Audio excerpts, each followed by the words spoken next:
All right, folks, we are live here from Israel, the Holy Land.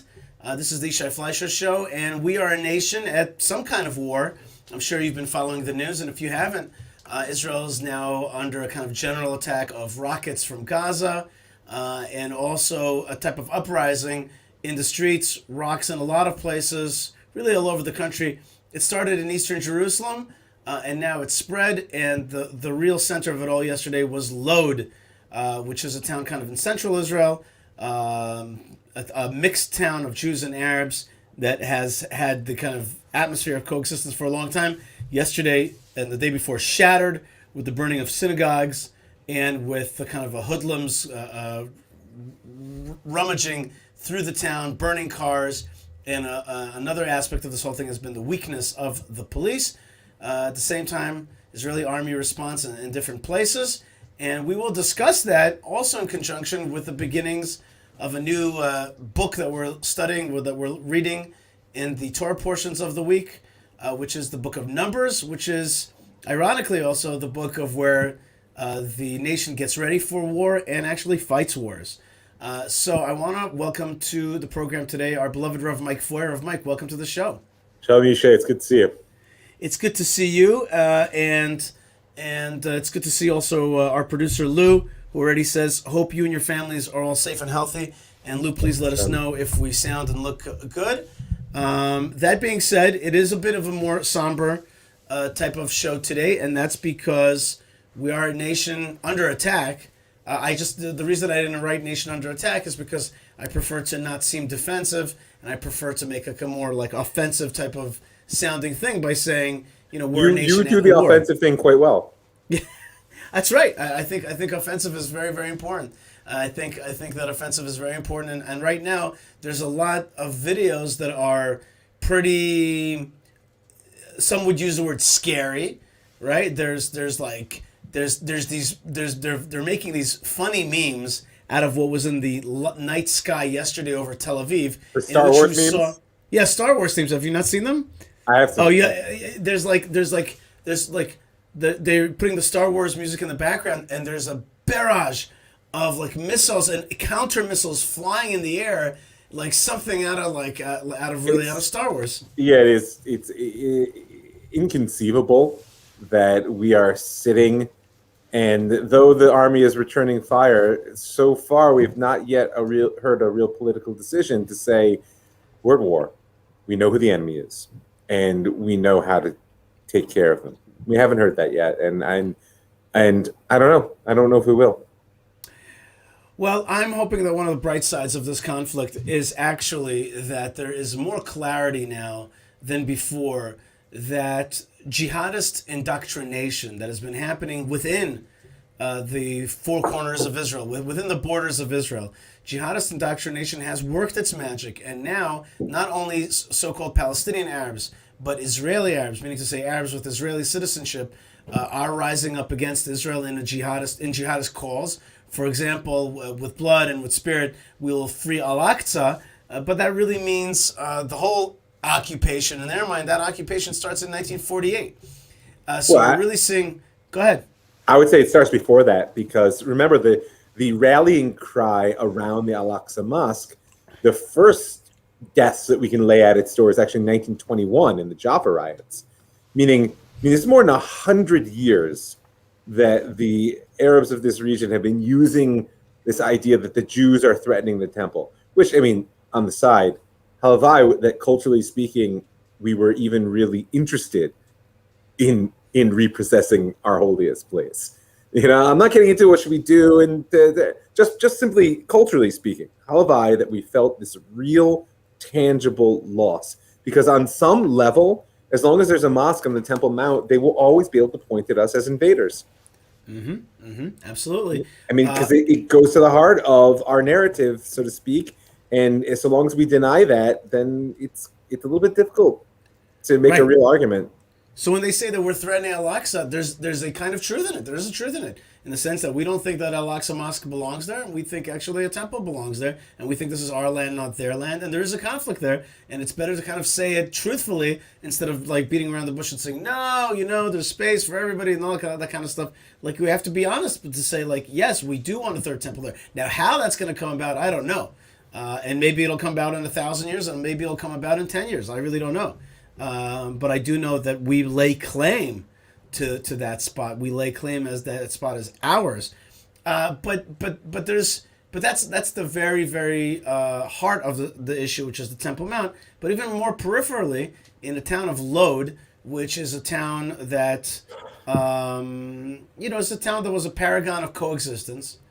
And there was if you ever spoke to Jews living there, they always talked about trying and suing for coexistence and talking about betterment for all peoples living there. Well, a lot of that has blown up in their face, and we're seeing what is to me, very like the Paris riots. Remember the Paris riots, the burning and looting, burning of cars, looting of stores, and these gangs walking around, and then you have this like government entity which is really unable to deal with it. And the reason they're unable to deal with it, right? Exactly. The reason they're exactly what I was getting to. The reason they're unable to deal with it is because they are not shooting.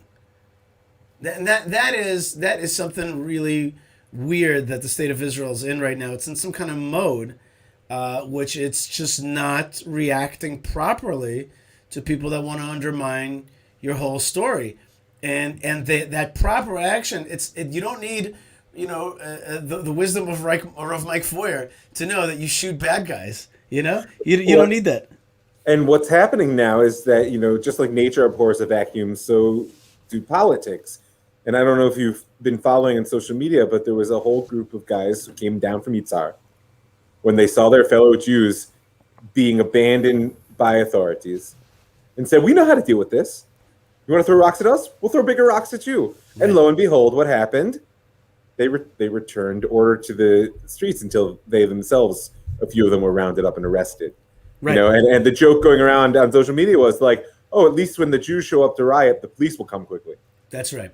Let me just break that down for people, because you said some stuff that needs a little of explanation. What is Yitzhar? Yitzhar is one of the communities in Samaria, in the mountain region, the mountain Jews, the so-called settlers. Well, they are mountain Jews for sure. Yeah, they are mountain Jews, 100%, and they came down. The Yitzharnikim from this town of Yitzhar, and these are what people call the hilltop youth and all that. The radicals. But we should be very proud of that. They're really one of the greatest groups in our country because they are strong Jews who are willing to fight if necessary, but also to build. They are big builders. They're not just destroyers. They're actually folks that are involved oftentimes in house building and in community building, in homesteading.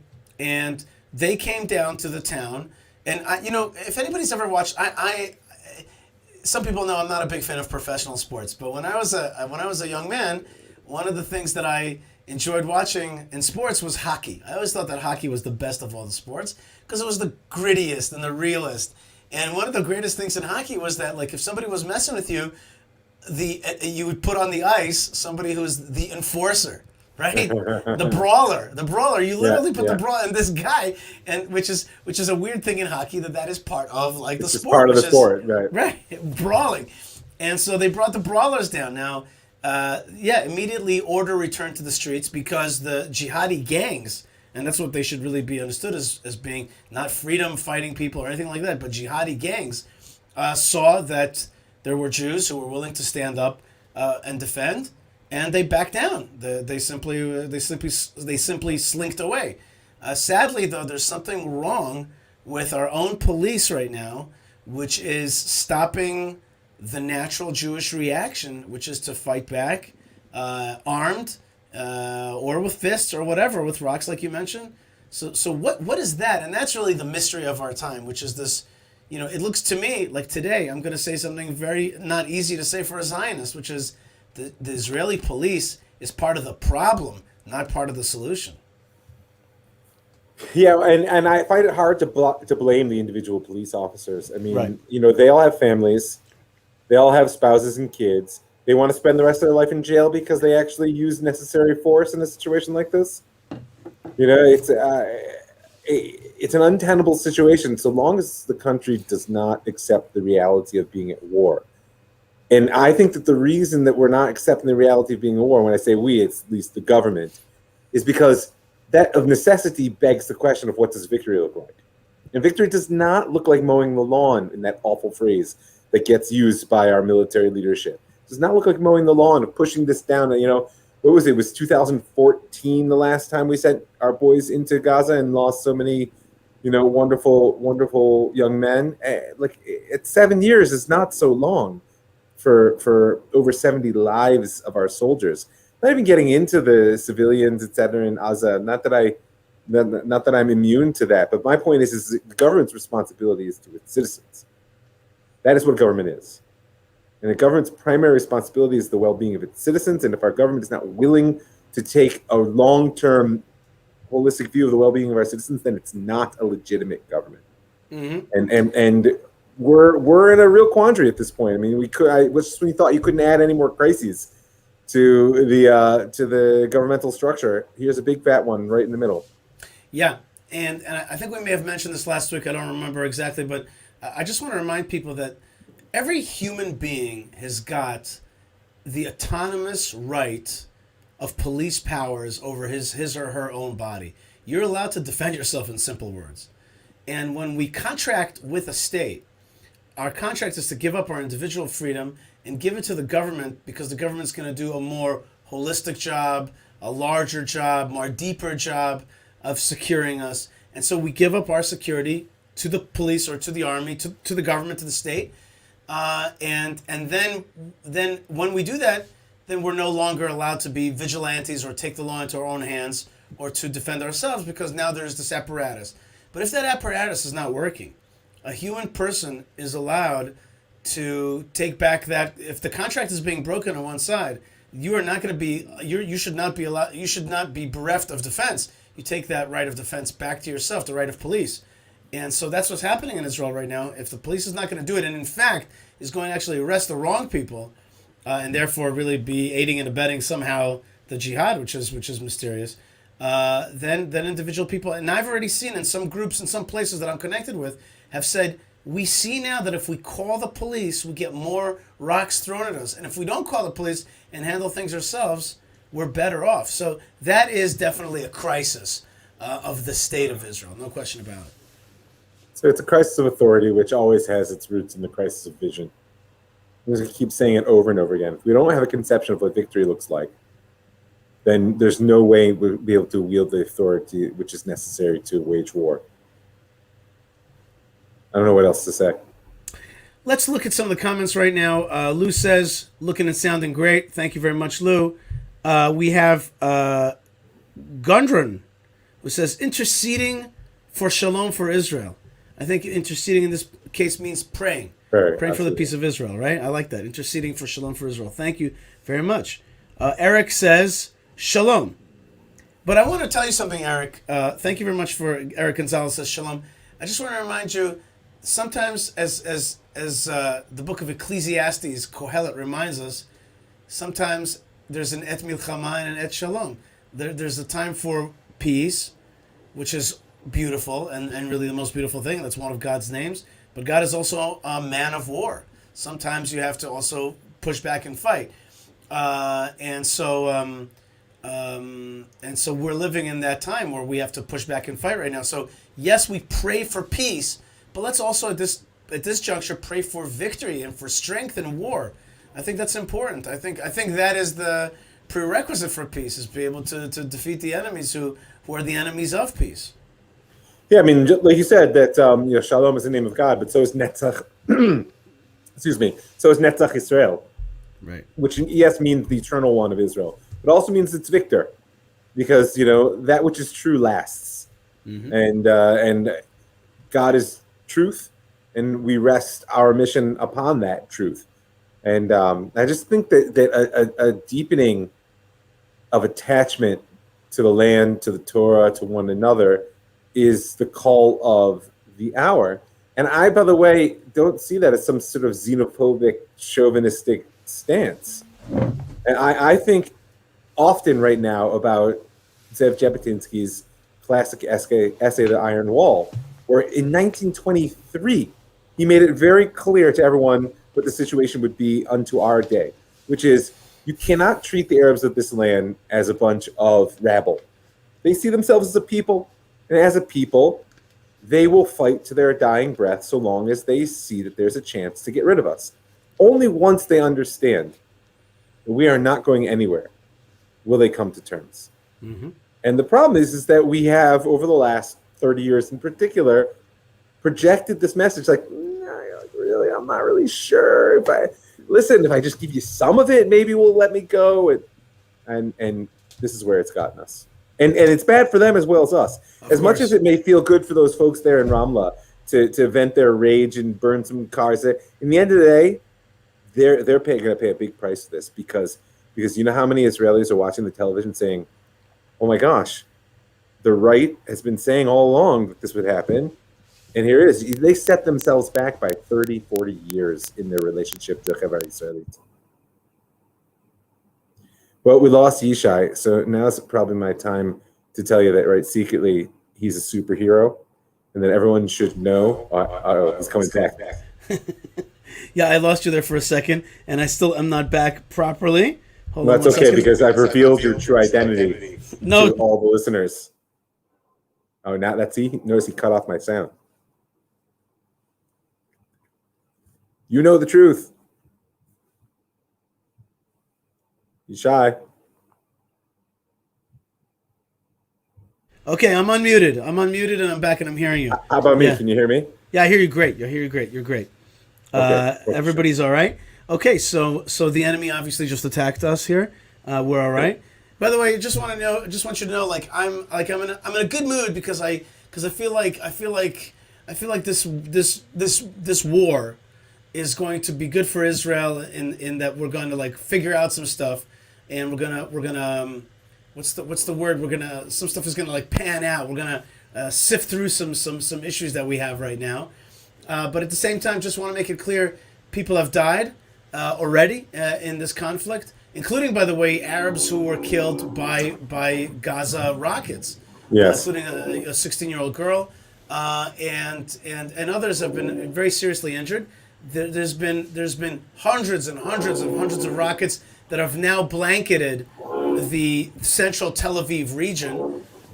When I say that, that's like a shocking thing, because if you remember the 2005 evacuation from the Gaza Strip, then one of the things that was promised is that if they'll fire one rocket, they'll get flattened. And we, the Jews who were against that, said, you'll see, if you allow this thing to happen, courage does not follow cowardice. If you were not courageous enough to hold on to Gush Katif, you're not going to be courageous enough to stop these rockets. And I think that one of the things that Prime Minister Netanyahu will be judged for is also allowing the massive buildup of rockets against us in this nearby entity that used to be Israel, now called Hamas Gaza. Yeah, one of the things I think of was Ariel Sharon before the disengagement, and his famous statement that the security of Netzarim is as important to us as the security of Tel Aviv, right? Netzarim being arguably the most isolated of the Yeshuvim in Gaza, but now we see that the security of Tel Aviv is actually not so important at all. Right, or that his prediction, God forbid, was right. Right, meaning, but my point, meaning it wasn't, the security of Netzarim wasn't important to us, ergo the security of Tel Aviv is not important to us. That's my point. And second, whatever, is don't forget that Hezbollah is watching this very, very closely. Mm-hmm. Because with all the danger that Hamas poses, they don't hold a candle to what's happening in the north. Right. You're talking about supposedly upwards of 50,000 rockets in Gaza, but over 200,000 serious in Iranian-developed rockets in Hezbollah's arsenal. Again, and I just read an article by Tzvi. What's his name? Not Tzvi Hendel. He went over to the SAR party, and he just Tzvi Hauser.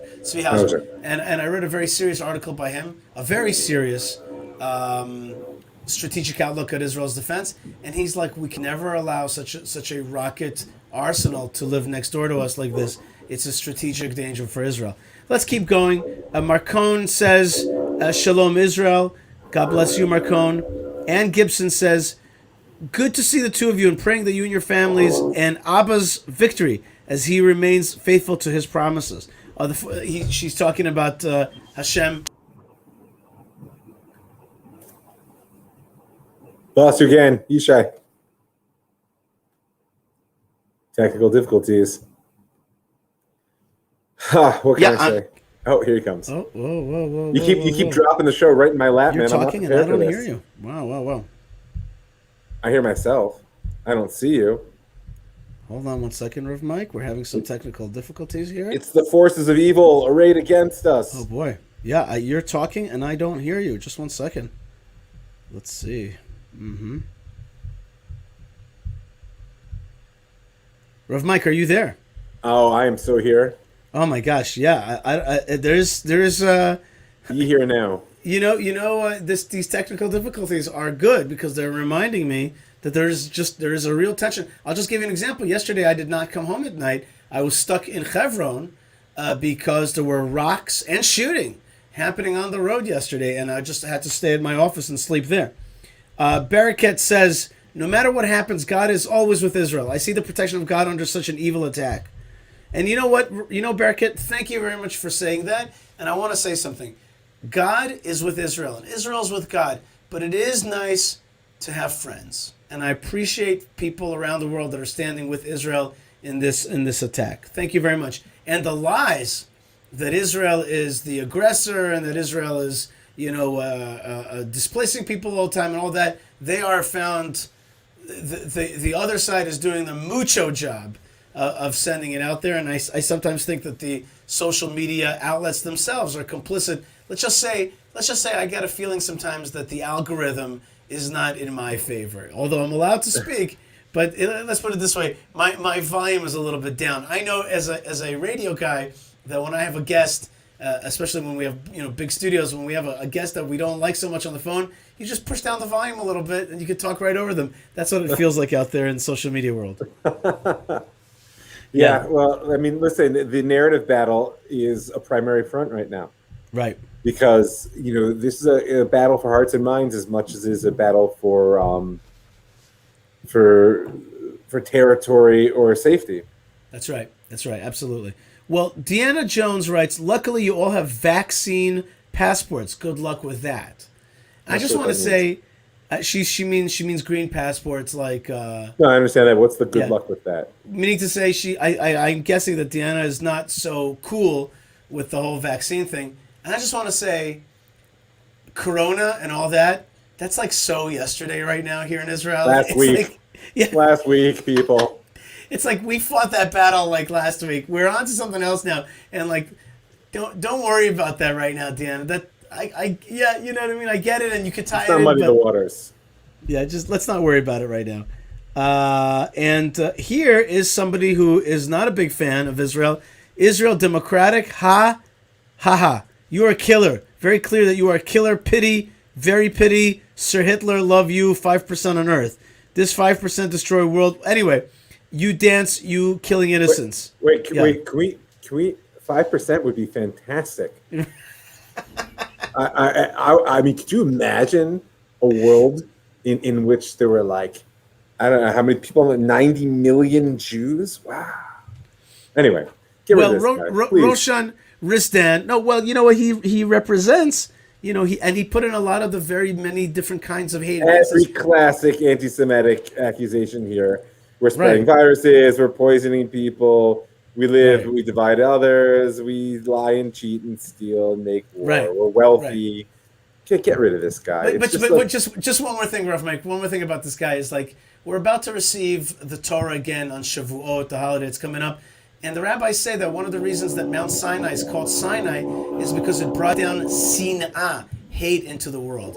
And everything that this guy says is true, except inversely. Meaning to say, instead of bringing poison into the world, we bring health. Instead of bringing, killing kids, we bring life to children, et cetera, et cetera. It's like this guy represents, and I want to thank Roshan Risdan for taking the time to write out all this hate, because he represents everything. He's saying everything that the Jewish people are not, but the hate that came down into this world.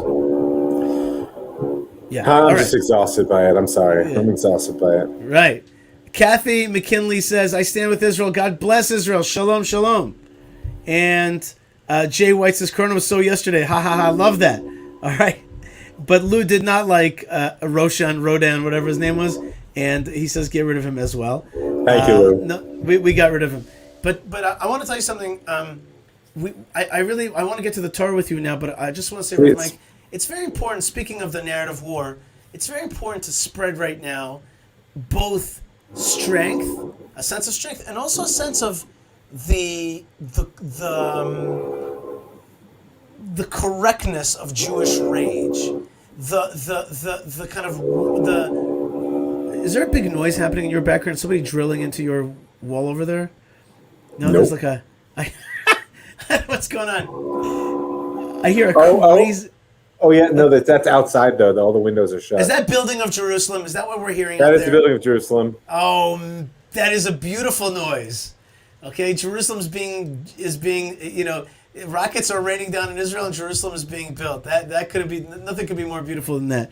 So thank you. Likely by people related to one another. Sorry, I just had to throw that out there.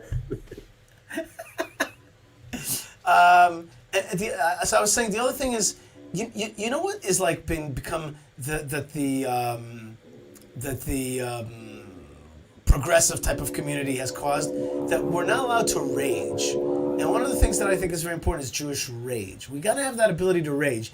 I told my wife she's got to watch Inglourious Bastards. She needs to feel that feeling, of like what it's like to have Jewish rage. It's like such a healthy emotion that has been taken away from us. I want to return to that. Oh, yeah, I mean, we've spoken about this many times, and I'm certainly feeling it myself these days. But just I wonder if we had the vision, the focus, the leadership to put that to use where there was actually a plan for victory and something which lay beyond it, I might agree. But my fear is that it becomes an end unto itself and thus a diversion rather than part of the solution. I can't hear you. You're muted again, man. I can now hear the drilling, though. Nope, still can't hear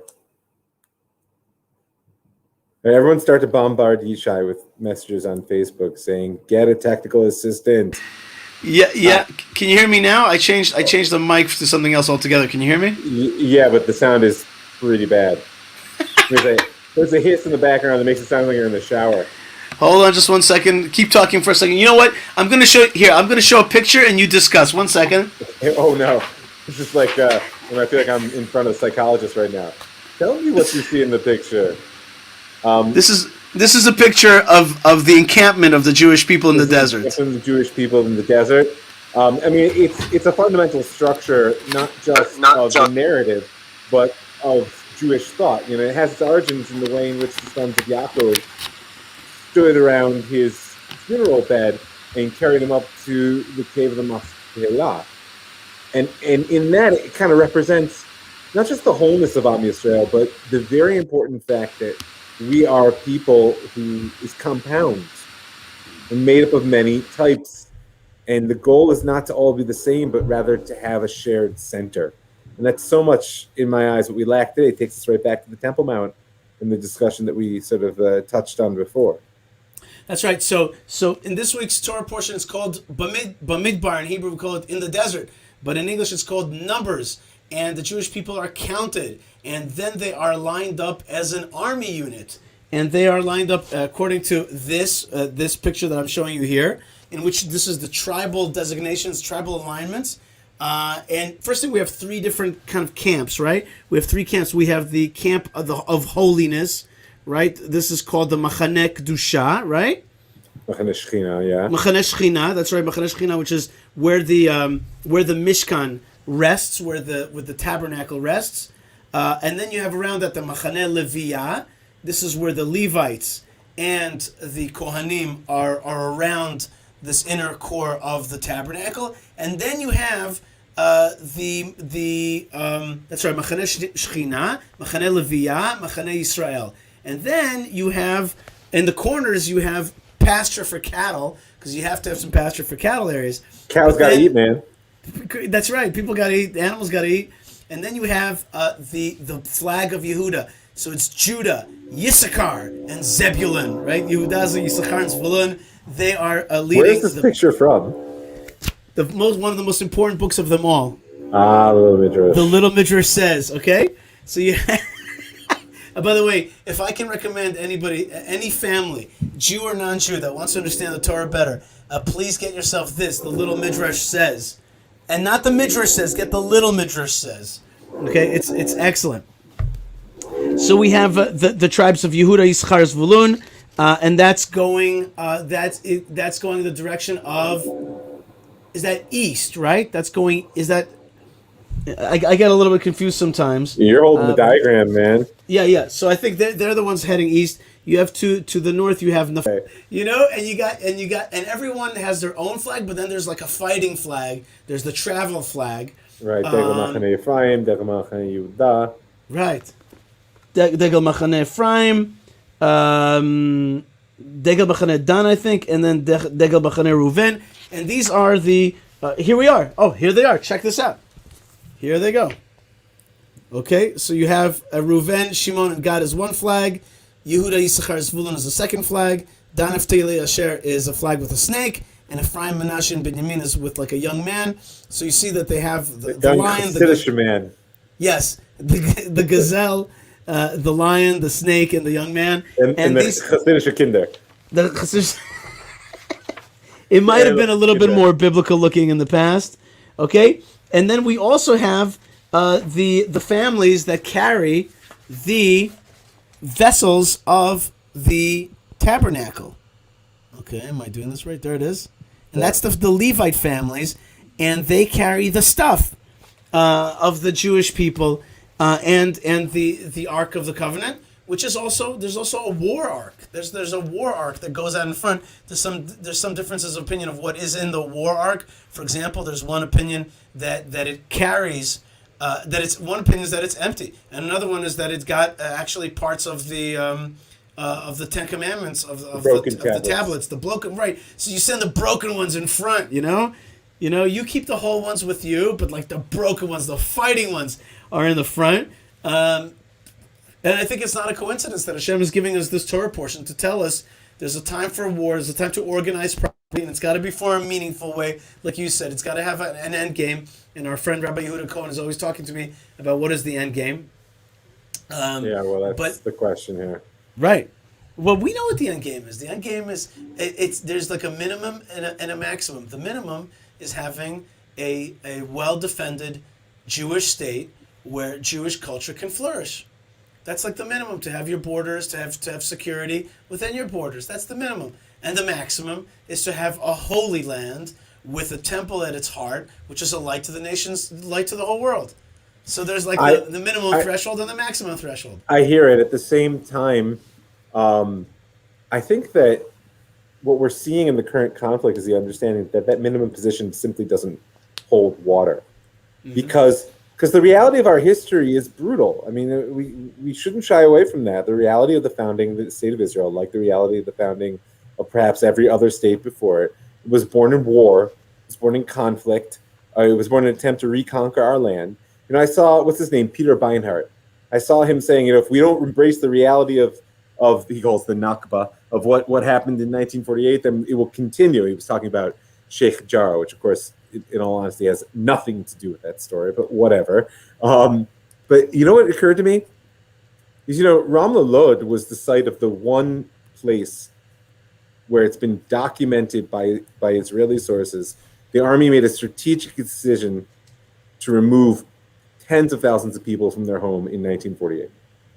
They realized that if there was left along the coastal plain in that area a huge populace, that it would simply, the state would be sort of like stillborn. Mm-hmm. Now that's a reality. It's documented. It needs to be looked at and thought about. And the fact that we're not willing to look at it and think about it and say, it was difficult, it was painful, it was part of a war, but it was worth it because if the because is because now I live a good life and like, what do I care about them? Well, you see what happens then in Ramla. But if it was worth it because we have a mission as a people to bring sanctity, to connect heaven and earth, to finally move humanity forward in its divine and human missions, then we can say, listen, this is the reality of life. At least we're doing something with it. So, like, I hear what you're saying about the minimal position and the maximal position, but I think this current conflict is showing us that minimal position lacks real moral fiber.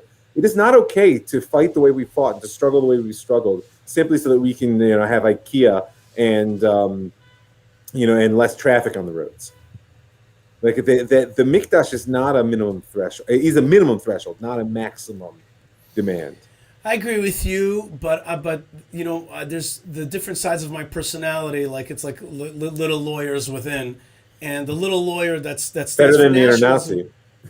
Better than what? I missed it. Than the inner Nazi. That's right. Nazi. That's right. The little inner lawyer is like, okay, you definitely, we know what we're yearning for, the big threshold, like I said before, the temple, but like there is a minimum thing, which is that you have to establish in order for the rest to come about. You have to, and God basically said to Joshua, he said to him, listen, you got to cleanse this land of the peoples who are going to stand in your way or against you, and that doesn't mean you have to kill everybody. It might be that they'll leave and go to other lands, just like they immigrated into this land. They or might accept your sovereignty. Out. That's right. They just have to accept your sovereignty, and if they do that, that's one thing. But if they don't, then you have to drive them out. And that's like the minimum thing that Joshua was supposed to do. Then there was the judges, which is I think a period that we're in today, which is more like it. And then there was King David, and he did all the final stuff. And even he was not allowed to do everything final. A friend of mine said that teaches, like, even our greatest people, humility. It's like, David, you're awesome for your time, but even you can't build a temple. And everybody kind of, Moses, you're awesome for your time, but you can't go into the land of Israel. And it's like, he always keeps us humble. We might also have a few leaders right now who think that they are, without them, they're indispensable. But maybe the God is saying, it's time for you to get switched out as well. You've done it, you've brought it to here, but it's time to take it to the next stage. But in any case, I think that right now we're still fighting the battle of the minimum threshold, which is that we have folks with a neo-Nazi jihadist ideology in our land. They play as though they're victims of human rights abuses, but that is nothing but a charade. And we in fact are now seeing an uprising of that ideology from within, and we have to push back on it. And we have to fix the great mistake of leaving parts of our homeland from which there are now forward bases of the jihad against us. Yeah, it's a mess. It's a mess. I tell you. Well, it's not a mess for my Kurdi who says free Palestine.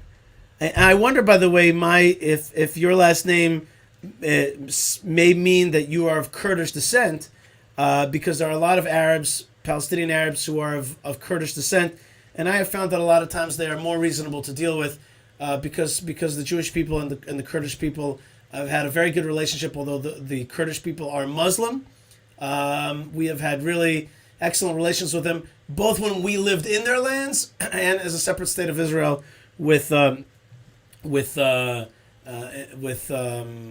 autonomous region of Kurdistan and Kurds all over this region. So she knows it all. She says free Palestine. And also, Afrin Noor says Gaza under attack. Gaza's under bombardment. Save Sheikh Jarrah, Palestine. Well, Gaza is under attack. Absolutely it is. We are attacking it back for attacking us, and we should attack it 10 times as hard as it attacked us. And Sheikh Jarrah, I just want to remind everybody, Sheikh Jarrah is Shimon Tzadik. We've been living in that neighborhood, houses one of the righteous people of Israel that was buried there, 2,500 years ago? And it was right before the Maccabees. And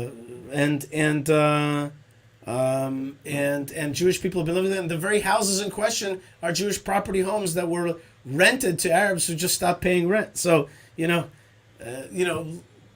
pay rent now. Maybe that should be the big war cry. But some other commenters are saying, free what? There is no Palestine that ever existed, and Chana says there is no Palestine. And so the tension is also in the social media sphere and in the discourse. Rav Mike, I want to really thank you for being with us. Kanir, as seemingly we're not going to solve the conflict right now, but I think our job is to give people strength. But I was counting on it. Yeah, but I want to give 2 people strength. I want to give Jewish people, 3 people. I want to give Israelis strength to fight.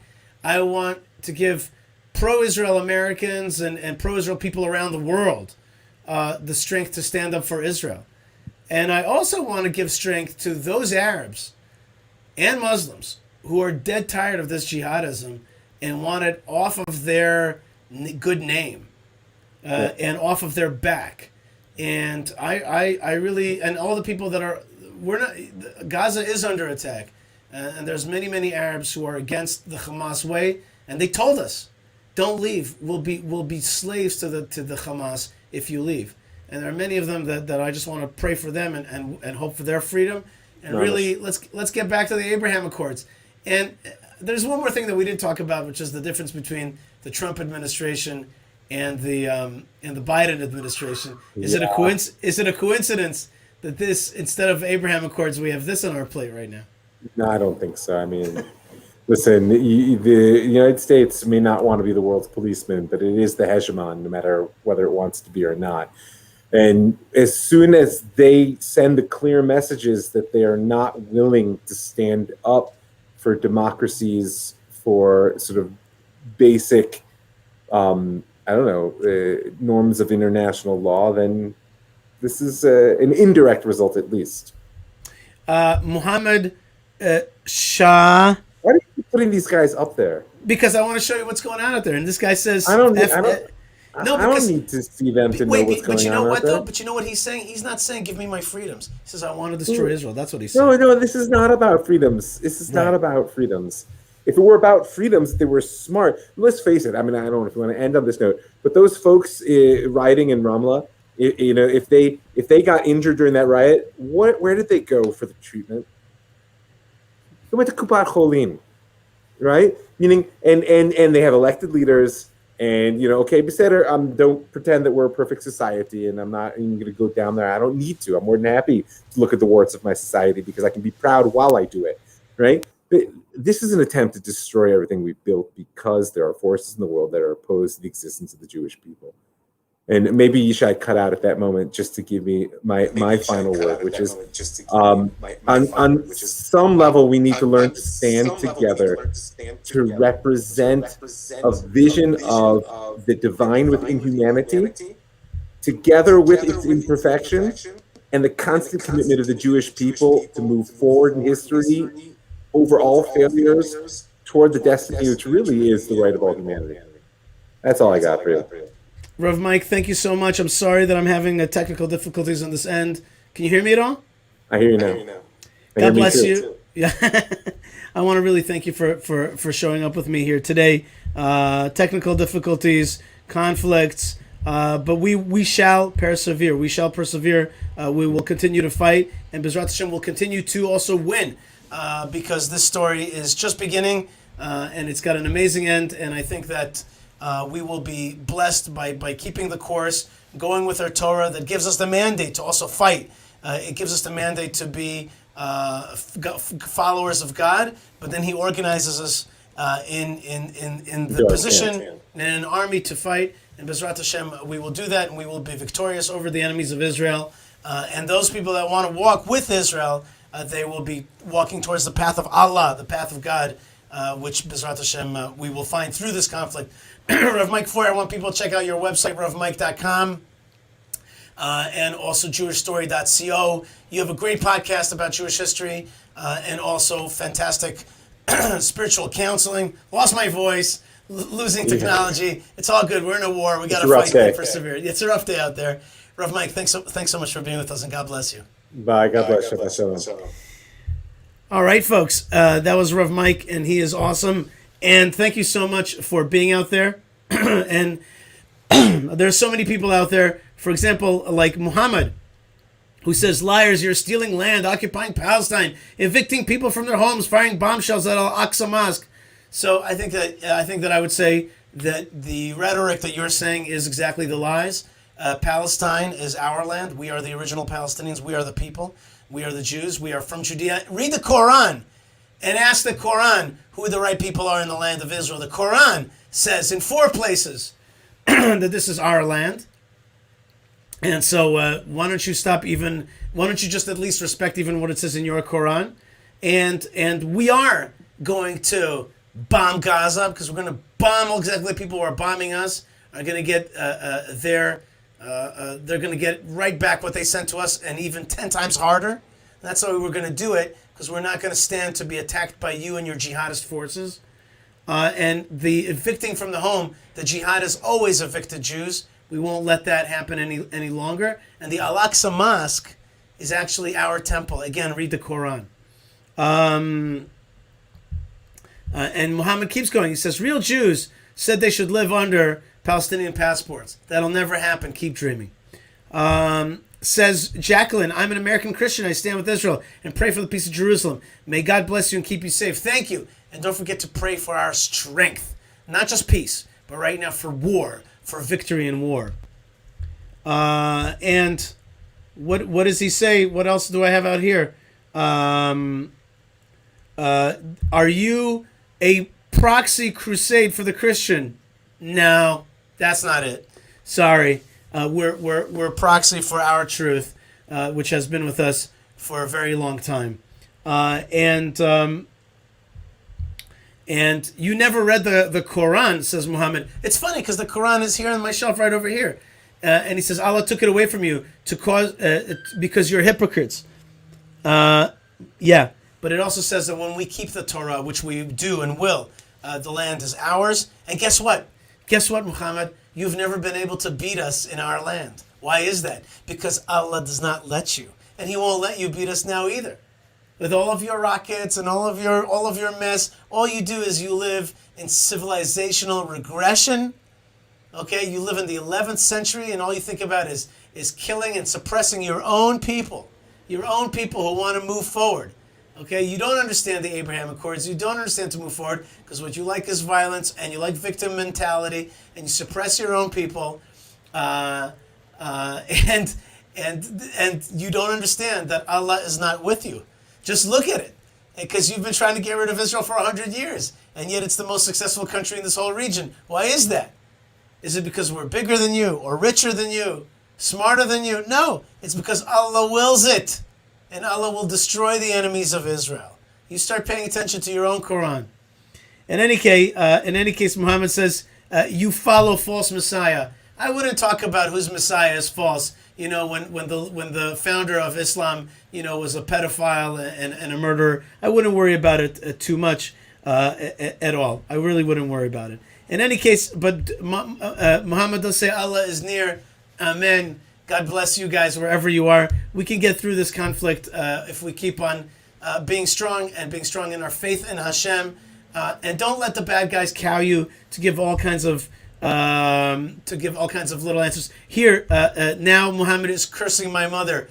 Very classy, big guy. Very classy. Really, you resort to intellectual arguments by cursing my mother. Good for you. In any case. We, the Jewish people, don't need to resort to cursing because we are the people of blessing.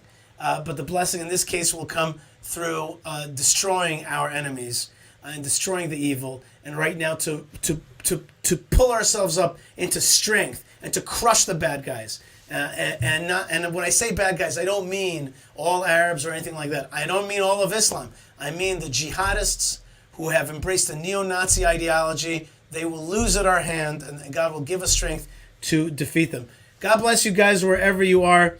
More great stuff is on the show on YishaiFleischer.com. Check out some of my supporters, including the delicious food that is made at the great folks of Prohibition Pickle, the delicious Prohibition Pickles. And right now we're going to break through those lines and break that prohibition. And I'm going to go get myself a pickle right after this.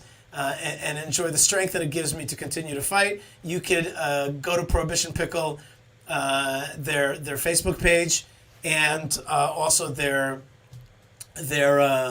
Instagram. And if you want to support Israel right now, why don't you write to them and say, send Yishai his settler special, or Prohibition special. Send that to Yishai. You pay for it. Send it to the house. I'll give it to the kids, and we'll get strength from it. I'll give it to some neighbors as well, and we'll get some strength from your support of the land of Israel.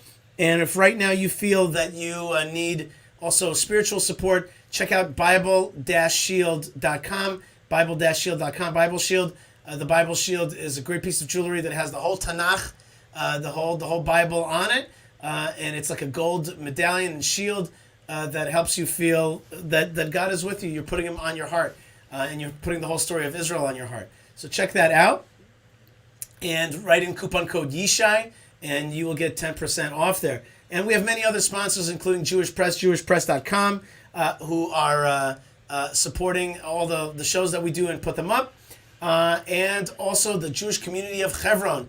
There is no strength for the Jewish people if the forefathers and mothers are not strong. So go to Hebron Fund, hebronfund.org, and support right now. That support will give our neighborhoods, our communities strength to get through this time. So hebronfund.org.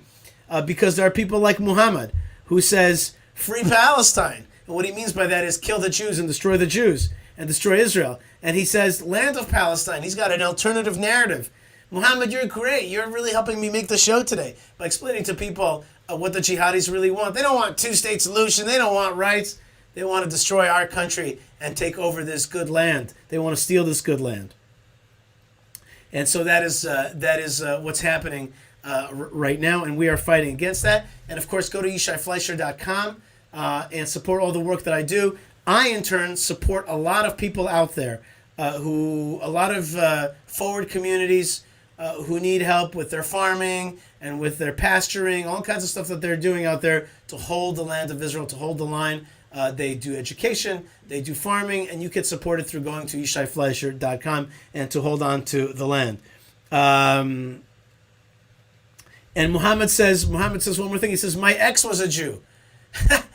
I'll tell you what, Muhammad, when we kick out all the jihadis out of the land, you can also say my ex was a Jew, because you will remember that you were once in this good land, but you didn't know how to live in peace. And Amir says, go to hell, the terrorists of children. I don't know who he's referring to. I'm sure he's referring to those jihadis that are making our life miserable here, but we will learn how to deal with them in strength as well. So there's a lot of people out there, but maybe we should finish up with this one. Oh, now I know. Amir says, Inshallah, we will reply to you. Inshallah, we will reply to you. Allah's on our side. He has given you only losses in the last 100 years. You can't defeat us one time. All you can do is sting us. And that's just too bad for you, that you don't want to listen to the will of Allah. You don't want to accept the will of Allah. You don't want to hear that Allah says this is our land. You don't want Allah to say, if you bless the Jews, you'll be blessed, and we can work together for a better Middle East. You want war. You want regression. You want to steal. And Allah is rewarding you with the destruction of your civilization. Too bad that you don't see that. In any case, let's finish off with somebody more pleasant, and that is Ingvild, who says, Am Yisrael Chai, Od Avinu Chai. The nation of Israel lives. Our Father still lives. And we're going to continue to be strong out there with your support. Thank you. And I'm going to be doing more broadcasts from here in the evening times to give people updates and support so that we can be strong together. God bless you wherever you are, and shalom.